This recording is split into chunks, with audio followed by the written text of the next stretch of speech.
Hello boys and welcome to the video. Today we've got the first episode in a series I'm going to be doing where we're going to be taking a look at some vintage sports cards. We are mainly going to be focusing on basketball cards, but we will also touch on some football, baseball, and other cards. The series is going to be all about vintage cards. We're not going to be looking at any of the new cards or new parallels, new sets. We're really going to be focusing on vintage stuff that is, harder to come by at this point in time. Just because I think that's super interesting. It's something I don't know a lot about because I wasn't around then, but it's something I think is super cool, and I hope you guys will kind of learn some stuff as I learn. And the first player that we're going to be looking at is Kobe Bryant. I'm going to be going at this player by player, and so each episode will be focusing on a single player. Today's episode is obviously Kobe Bryant. What we're going to be doing is looking at, say, 5 of his cards. We're going to be taking a look at the prices, population report, and just some of the different sets and parallels that these players have. So today's episode, we're again going to be looking at the Mamba, Kobe Bryant, and the first card I have for you guys up on the screen here is the 1996 Topps Kobe Bryant, number 138. Obviously, it's a PSA Gem Mint 10. Beautiful, beautiful looking card. I would consider this Kobe's true rookie. I don't know if that's the consensus for everyone, but to me, I think this would be the most sought after base rookie card. And to me, the price is pretty undervalued for where I would think it should be. Again, none of this is any type of financial advice. Please, again, do your own research. Take the time to learn where you would like to purchase these cards, and if it's smart for you to invest in these cards. I'm only presenting you with information to help educate you. But yeah, this card, 96 Topps. We're gonna head over to card ladder here real quick. Give me a second. Switch screens. Okay, so we switched over to card ladder here, and we're gonna take a look at some of these prices. So the current value is sitting at $318. Last sold was $318 as well. This is a Topps card, so not a Panini. Most of the modern basketball cards are Panini. This is Topps, so slightly different. This is a 96 rookie card, so Kobe's rookie year. It started at $7.51, a high of $630, and that's a number I'm really interested in because I see that and I'm thinking, man, that is super high for a base card. Why is it half of what it once was? So we see the peak here was August 4th, 2020. So probably sometime around the bubble when the market just went crazy. It seems like Kobe, really took a huge jump here. And up before that point, he really wasn't super high. He had a few jumps here. That might have been when he passed away. I'm not for sure when that was, but I'm sure it was somewhere in this period. I'm sure one of those might be. Rest in peace, Kobe, man. That's such a tragic story, but he was such a great basketball player. But anyways, enough of the sad stuff. I think this card is super interesting.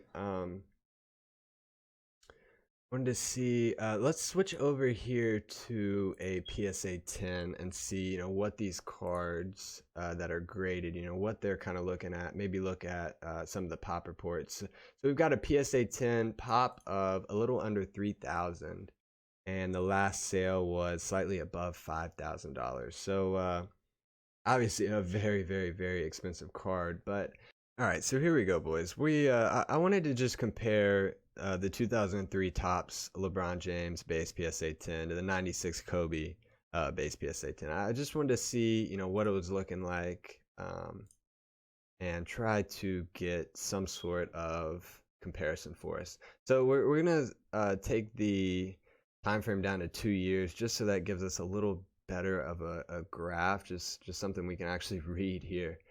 So you see, the Kobe is definitely following the LeBron.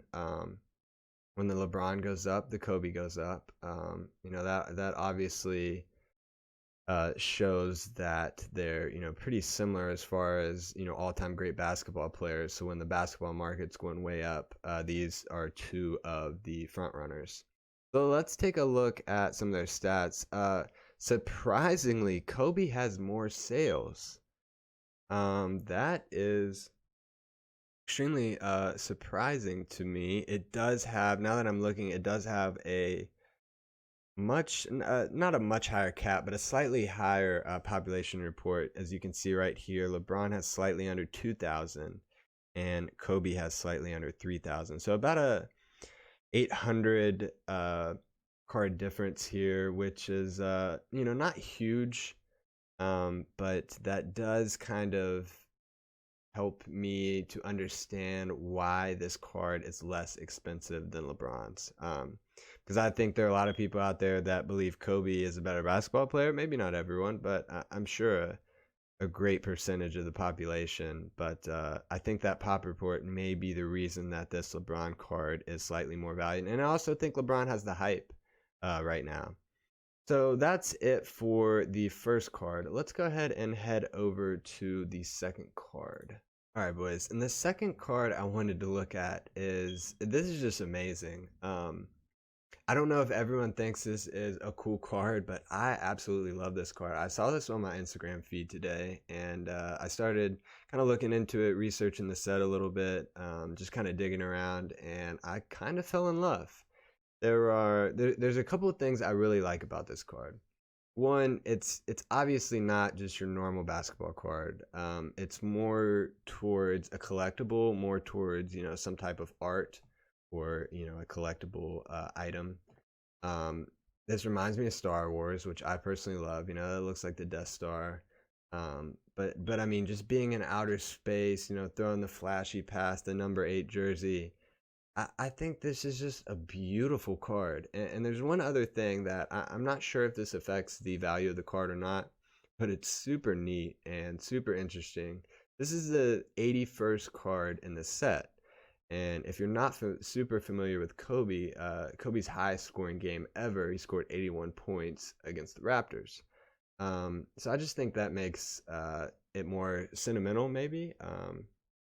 For Kobe collectors, I think this is a must-have, and it's super undervalued in my opinion right now. We'll see what happens. Again, I'm not telling you to go out and buy these cards. I'm just giving you my thoughts and trying to kind of record where I'm going in the market and where I see the market going, and just so I can look back and we can learn at the same time. So this is second year cards. Let's head over to back over to Card Ladder and we'll take a look at this card. Okay, boys, so we are over at Card Ladder. Here we go. And the first thing I noticed when this pops up on the screen, yes, I'm looking at a PSA 10. Look at the population report here, boys. Let's pull up PSA and we'll take a look at the total population report. I actually looked at this earlier today because I was researching this card. Look how low the pop report on this card is. This is crazy. It's a second year card, which obviously hurts the value, but I mean, only 44 PSA 10s, 242 9s, and only 188 PSA 8s. I'm going to tell you why I think the PSA 8 is cool. We'll switch over to the PSA 8. Pull up the picture. Do you guys notice anything? 8 jersey number and 81 mentioned earlier, the points. I think that's awesome. As far as a personal collection, I'm going to be adding this to my personal collection as soon as possible. There are a couple up on eBay right now that I might try to purchase. I will probably never ever sell the PSA 8 just because I think that's awesome. But if I can get my hands on maybe a 9 or 10, I would. That would definitely be more of an investment for me. So again, population report is crazy low. Taking a look at the graph here. Again, we saw the spike here, 512. So that was later, 2-year mark. So you see this spike up to 500, and it's just kind of steady declined, and it looks like it's starting to kind of move back up. Um, again, it's not a rookie card. It's not. I think it's a pretty sought after set, but nothing like Topps Chrome or Panini Prism. Nothing just big name. But I think this is more of a collectible. And I did also want to show the PSA 10s because they're literally just going straight up, and a PSA 10 last sold for $3,000, which is crazy. But yeah, I think this is a super cool card. Again, I think this is a collectible. Do I love it as an investment? Yeah, it could be a good investment, but I absolutely love it as a personal collection item, and it's just a card I wanted to showcase to you guys because I thought it was super cool. So moving on to the third card.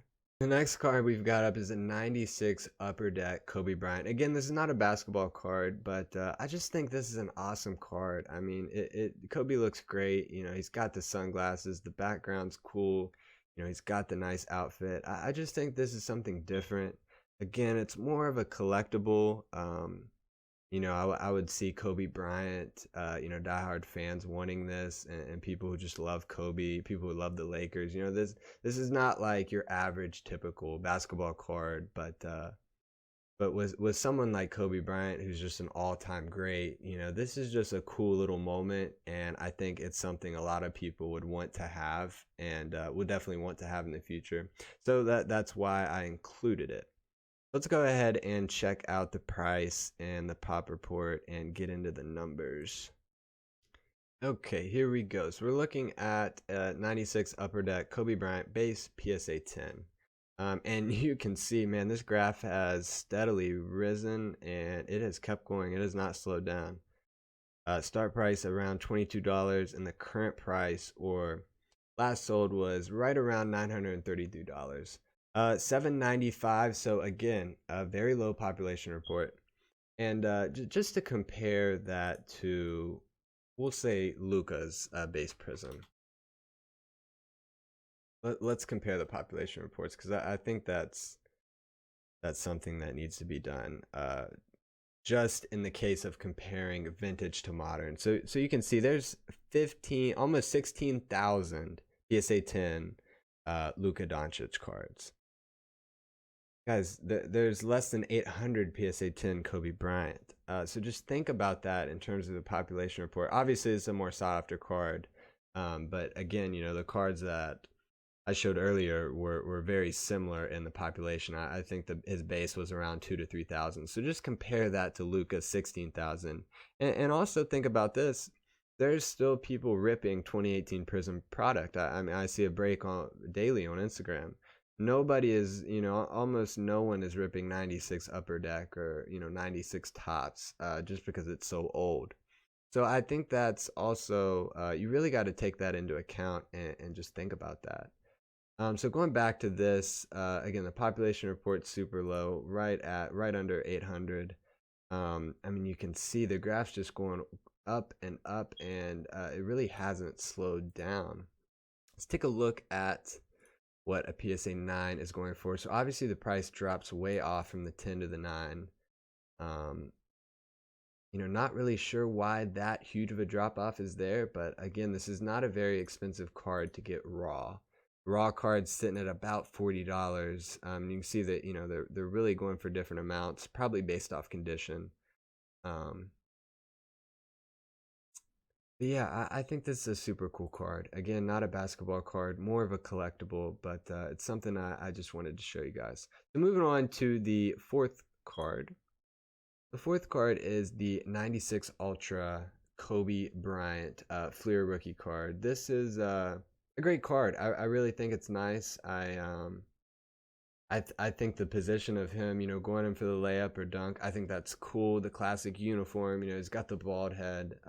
It's an awesome card. It's a cool card. Do I think it's the best looking Kobe Bryant rookie card ever, or the one that you could obtain? No, I think there's some definitely cooler looking cards out there, but the Fleer Ultra is a very nice set, and that's where a lot of the value holds. Let's go ahead and take a look at the population report and get into the numbers. All right, so starting things off, we're going to look at, again, 96 Ultra Kobe Bryant base PSA 10. And you can see, man, all these graphs look very similar. I mean, it's just a slow, steady rise.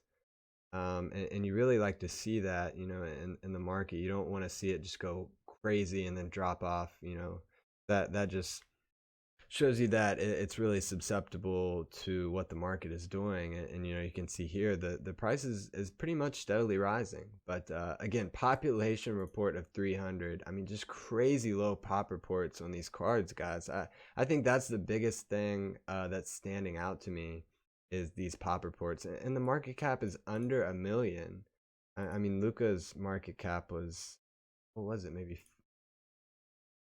I'm not sure, but it was maybe 20 to 50 million. I mean, this has a market cap of under 1 million. I mean, I really think these cards are slept on, guys. Again, none of this financial advice, but I just want to present this information to you. Um, I think it's a super interesting card. We'll go ahead and switch over to the PSA 9 just to take a look at the graph. You can see slightly more up and down, slightly more moving with the market. Population report slightly under 2,000. So a lot more PSA 9s, but still crazy low pop report, crazy low market cap. Definitely check that card out. So moving on to the fifth card. And for the fifth card, I apologize for this picture. I tried to find a better one. I guess where it's sideways, people just don't know how to take a sideways picture. I guess that's just not a thing in the hobby. But anyway, moving on. Fifth card, final card for today's episode. We have the 2008 Topps Chrome Kobe Bryant. A couple things I like about this card and a couple things that are awesome. Obviously, the first thing you notice is LeBron James is guarding Kobe Bryant. That's amazing, beautiful. That's such an awesome moment. You could say passing of the torch. Jordan and Kobe played together. Kobe and LeBron playing together, and this moment is captured in a sports card. That's absolutely awesome. Topps Chrome, amazing set. Again, that's a huge plus for this card. The third thing I notice is the number 24. This is the 24th card in the set, which, like I mentioned earlier, with the Metal Universe being the 81st card, I think that raises the collectible value. And with this not being a rookie card, it's not a numbered, it's not an autoed card. This is more of a collectible, and I think it is super interesting. And I think that is good for the price long term. Not it just being an investment vehicle, because that will go up and down with the market, whereas a collectible, there should be a little bit more demand no matter what's happening in the market, because people want to collect Kobe Bryant cards. That I think it's super cool. I think, again, any Kobe Bryant collector and anybody that says Kobe's in his PC, he's going to need this card. Kobe LeBron, the 24th card in the set, Topps Chrome. I mean, this is just an awesome card. So let's go ahead and dive into the numbers real quick. So here we go. We're looking at the base. I'm going to go ahead and switch over. All right, boys, here we go. Again, 2008 Topps Chrome Kobe Bryant PSA 10. Wow, look at the population report, 169. And then just look at the graph. See a huge spike here recently with one selling yesterday for $6,000. This market cap is above a million. So again, last sale $6,011. It's crazy. That I think that is maybe the first card we've looked at where the price actually fits that. I think that's easily a $6,000 card. I don't really see that going down, just because, again, LeBron, Kobe, collector. I just think that is a super interesting card to look at. We're looking at the 9 here. Over to the PSA 9. Again, we see a good graph here, steadily rising, and it has jumped just as the PSA 10. It has, took a few huge jumps in the past few days. I see the pop report at 251. Again, super low. I just think this is an awesome card, and it's something I wanted to show you guys. All right, boys, that was all for the episode. Thank you so much for watching. I really hope you enjoyed it. Please make sure, if you have watched this far, leave a like and comment which card was your favorite. Maybe the one you liked the best, or the one that you're most excited to try to get. Just let me know down below in the comments. Thank you guys for watching, and I'll catch you next time.